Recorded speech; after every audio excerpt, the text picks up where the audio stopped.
ओम तव कथामृतम तप्त जीवनम कविभिडीडितं कल्मषापहं श्रवणमंगलम श्रीमदाततं भुवि गृह्णन्ति ये भूरिदा जनाः।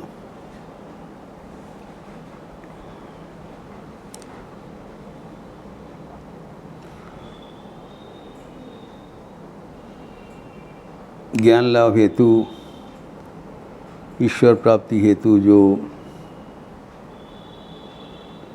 अनुषंगिक साधन का ज़रूरत है, उसको विस्तार करते हुए हम लोग देखा है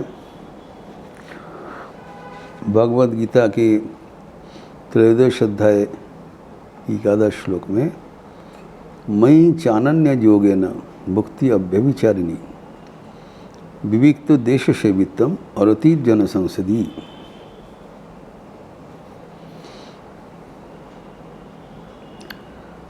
तो सप्तदश जो साधन हुआ था वो था विविक्त देश सेवित्तम, जो हम लोग चर्चा कर चुके हैं। एकांतवास, निर्जन वास, ताकि हम अपने इष्ट के साथ रह सके। हम भगवान को चाहते हैं, लेकिन भगवान के साथ रहने का रुचि होनी चाहिए। भगवान को हमारे हृदय में बैठाने के लिए कोई जगह नहीं है। हम चाहते भगवान आप आ जाइए, लेकिन भगवान जब आएंगे तब बोले जी यहाँ पर कोई तो कुर्सी खाली नहीं है, so all filled up with so many people। क्योंकि हम लोग एक मिनट भी अकेले नहीं रह सकते हैं। We want somebody or something always। इसलिए कहा गया है आप जो चाहते हो उसको अभ्यास करो, कम से कम थोड़ा समय के लिए। मानो भगवान आ गया, उनको बैठाने के लिए कुर्सी होना चाहिए। যদি কোনো দিনও তোমারও আসনে আর কাহারেও বসাই যতনে চির দিবসেরও হেরা যা আমারও फिरिया जेओ न कहू। हम तो ईश्वर को बुलाते हैं आप आ जाइए, लेकिन जब देखते हैं भीतर में कोई दूसरा कोई बैठे हैं, भगवान नाराज़ नहीं होते हैं। देखते हैं अभी इनका समय नहीं हुआ, इंतज़ार करते हैं कब मुझे बुलाएगी। इसलिए बीच बीच में अलग रहने का साधन बताया।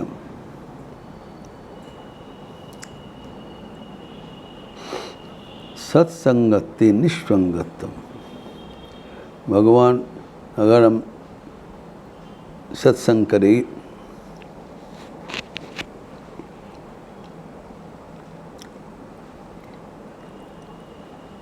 विचार विमर्श करें, कौन सही है कौन सही नहीं है, कौन सत है कौन असत है, कौन बराबर रहने वाले चिरंतन है, कौन बदलने वाले संसार है, इसको जांच होना बहुत ज़रूरी है। इसको विवेक कहलाता है। विचार, ठाकुर कहा करते थे सत असत विचार, एवं ये निरंतर होना चाहिए सदा सतर्क भाव से। नहीं तो हम असत वस्तु को ग्रहण कर लेंगे, सद वस्तु अधूरा रह जाएगा। इसलिए सदैव विचार होना चाहिए। ये नहीं है भगवान हमारे लिए दूर है या वो आने नहीं चाहते हैं। हम जो भगवान को प्यार करते हैं, भगवान उससे बहुत ज़्यादा हमें प्यार करते हैं। लेकिन वो जी कहा गया है, मोहि चानन्य जोगे न, तो हमारे एकमात्र भगवान ही लक्ष्य नहीं है, वो ज़रूरी है। जो कहा जा रहा है, तस्मात् तम एव शरणम मम दीन बंधु, एकमात्र एक लक्ष्य के प्रति हमें चलना पड़ेगा। इसी को इष्ट कहलाता है। जो भगवान का एक ही रूप हम चुन लिया, भगवान का अनेक रूप है, हम अस्वीकार नहीं करते हैं, लेकिन उसमें से कोई भी एक रूप हमारा पसंद है। हमारा पसंदीदा जो रूप है वो हमारे लिए इष्ट है। प्रत्येक की इष्ट एक नहीं हो सकता है, अलग अलग हो सकता है, अपना पसंद अनुसार, रुचि अनुसार। लेकिन ये मानना पड़ेगा कि मेरा जो इष्ट है वो भगवान का एक रूप है, लेकिन भगवान का अनेक रूप होना संभव है। मेरा इष्ट हमारे लिए सर्वोत्तम है, औरों को जो इष्ट है वो भी उनके लिए सर्वोत्तम है। उनको अवज्ञा नहीं करना चाहिए, ये नहीं समझना चाहिए गलती कर रहे हैं। इसमें धर्मांधता होता है, यही धर्मांधता का जड़ है। मैं जो सोच रहा हूँ, मैं जो कर रहा हूँ वही सही है, और दूसरा जो व्यक्ति है वो सही नहीं है। ये धर्मांधता का प्रथम पदक्षेप। और चरम धर्मांधता है कि दूसरे को हमारे मत में आनयन फोर्सफुली, अगर और कोई व्यक्ति दूसरा कोई मार्ग अवलंबन कर रहा है, मैं सोचा कि मेरा मार्ग ही सही है, ठीक है, फिर दूसरा हम आगे बढ़ते आगे बढ़कर कहते दूसरा का मार्ग सही नहीं है, यही धर्मांधता का जड़ है। तीसरा है जो उनको सही कराना पड़ेगा।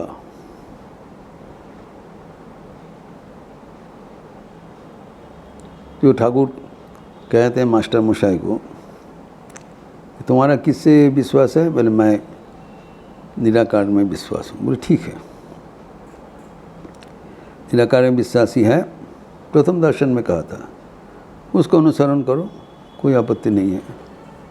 तब मास्टर मशाई उनकी बुद्धि लगाया, कहते हैं कि लेकिन जो साकार रूप से विश्वास करते हैं, जो प्रतिमा में ईश्वर समझकर भजन करते हैं, तो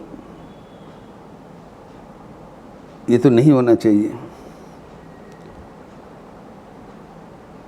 और जो कर रहे हैं उसका तो बुद्धि को विभ्रम हुआ, इसलिए उसको समझाना चाहिए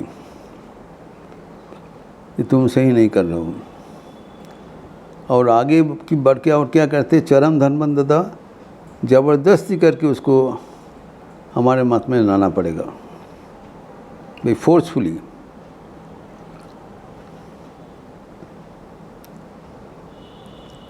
ये अब व्यभिचारिणी भक्ति नहीं हुआ। भक्ति मतलब हमारा जो इष्ट है हम इष्ट अनुसार पालन करेंगे,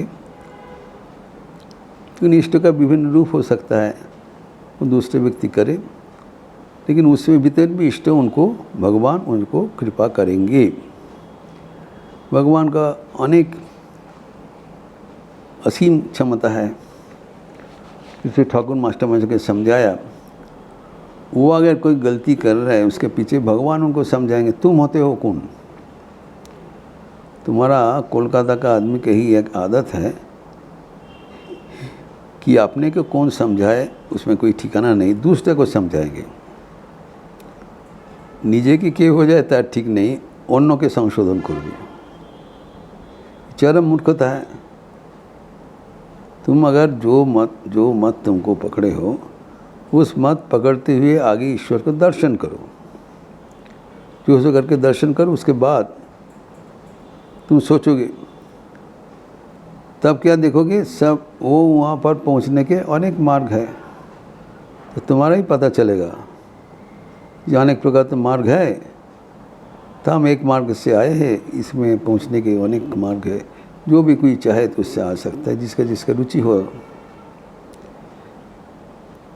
तो हमारे ये एक मुखी भगवत प्राप्ति के लिए साधन होना चाहिए,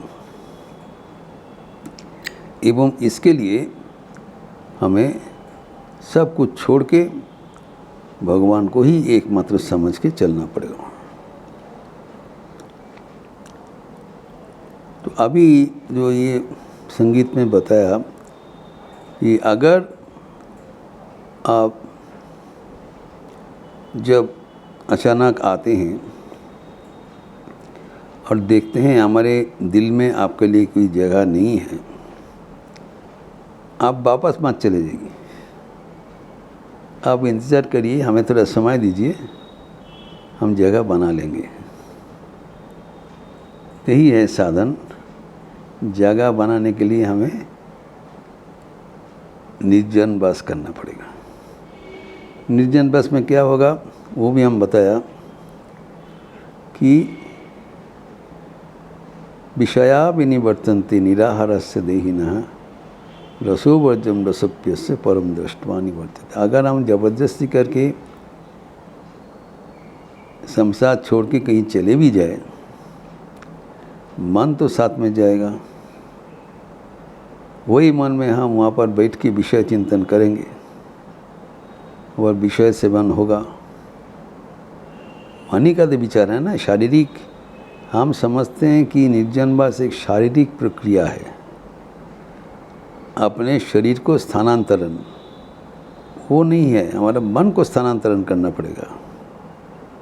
मन अभी विषय में फैला हुआ है, मन को विषय से हटाना पड़ेगा। इसके लिए शारीरिक निर्वासन तात्कालिक सुविधा होता है, लेकिन करने से भी जो होगा ही इसका कोई गारंटी नहीं है। इसलिए सावधानता अवलंबन करना चाहिए। तो हमारी बात है कि जब हमारा इच्छा होना चाहिए कि हम भगवान को प्राप्त करने चाहते हैं, तो उनके लिए हमें प्रस्तुति होना चाहिए। प्रस्तुति होना बहुत ही ज़रूरी है, एवं प्रस्तुति होने के लिए ये एकांतवास का प्रयोजन होता है। एकांतवास में हमें बहुत होशियार रहना पड़ेगा कि उसमें कोई एडल्टरी ना हो। एकांतवास में हम लोग अगर इधर उधर घूमने का, इधर उधर चक्कर लगाने का प्रयास करते हैं, वो बेकार है, व्यर्थ हो जाता है। हमारे यहाँ पर आश्रम में, पहाड़ का आश्रम में, शमलाताल में, मायावती में भक्तगण जाते हैं। फर्स्ट कंप्लेन इज इधर में इंटरनेट नहीं मिल रहा है। अरे भाई, इंटरनेट से तुम गूगल सर्च करने के लिए गए हो, तो वहाँ पर जाने का क्या ज़रूरत है?